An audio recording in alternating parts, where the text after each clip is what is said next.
Აქტუერთების ახლა ანაკლის პორტის საპროექტო სიმძლავრე არის 130 მილიონი ტონა, ხო, ესე არის მეშვიდე ფაზის მერე 2035 წელს იქნება 130 მილიონი ტონის მიმღები.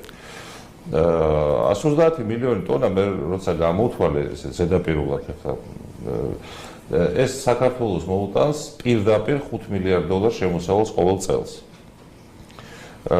ირიბი ეფექტებით გაცილებით მეტი. გაცილებით მეტი შეიძლება ორჯერ სამჯერ უფრო. კი, ხო? ეხლა შევადაროთ, ხო, 5 მილიარდი მოაქვს აბას. დღევანდელ ფასებს ვამბობ შემდეგ. აზერბაიჯანი ნავთობის სექტორიდან, ნავთობის და გაზის გაყიდვიდან წელიწადში მისწილად შეულობს $7 მილიარდ. ეს იგი რაღა ნავთობის გაგიბურღია და რაღა ეს უფრო საჭი, ეს უფრო საიმედო შემოსავლებია კამას. რა თქმა უნდა, იმიტომ რომ იქ ახლა ნავთობსაც აქვს სინერგია